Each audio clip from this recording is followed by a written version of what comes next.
যোৱা লোকসভা নিৰ্বাচনত এই অঞ্চলসমূহত বিশেষকৈ গ্ৰাম্য প্ৰধান অঞ্চলসমূহত ৰাইজে মোক ভোট দিয়া বুলি বহুতক ভয় ভাবুকি খুৱাই অৰুণোদয় তেওঁলোকে আঁচনি কাটি দিছে, নাম কাটিছে। এই কথা আমি দেখিবলৈ পাইছোঁ। বহু জেগাত প্ৰতিবাদ হৈছে। গতিকে যি প্ৰাপ্য অধিকাৰ আছে সেই অধিকাৰ কাঢ়িব নোৱাৰে, কাৰণ অৰুণোদয় ধন তেওঁলোকৰ ঘৰৰ টকা পইচা নহয়।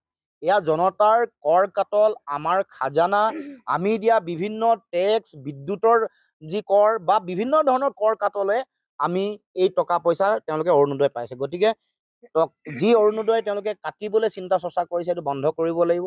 আৰু এই যিটো মানে তেওঁলোকৰ দৃষ্টিভংগী, তেওঁলোকৰ বিজেপিৰ মানুহ চাই দিয়ে, বিজেপিৰ মানুহৰ ৰঙহী বঙহীক দিয়ে, প্ৰাপ্য অধিকাৰ পাব লগা যিসকল অৰুণোদয় আঁচনি ধন পাব লগা মানুহক নিদিয়ে, সেই কথাটো বন্ধ কৰিব লাগিব।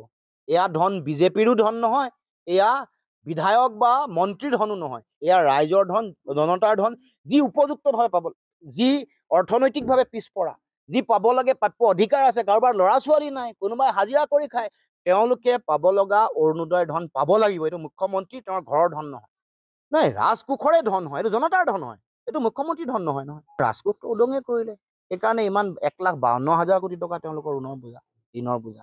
তাৰ পাছতো লোন লৈ অৰুণোদয় দিছে, ঠিক আছে, কিন্তু অৰুণোদয় মানুহে পাব লগা মানুহে পাব লাগিব। এইটো তেওঁলোকৰ বিজেপি চাই বিজেপিৰ কাম কৰি থকা মানুহৰ ভাগিনীয়েক ভতিজাক চাই অৰুণোদয় ধন দিব নোৱাৰিব। যি পাব লগা মানুহ তেওঁলোকক দিব লাগিব আৰু কাকো কাটিব নোৱাৰিব।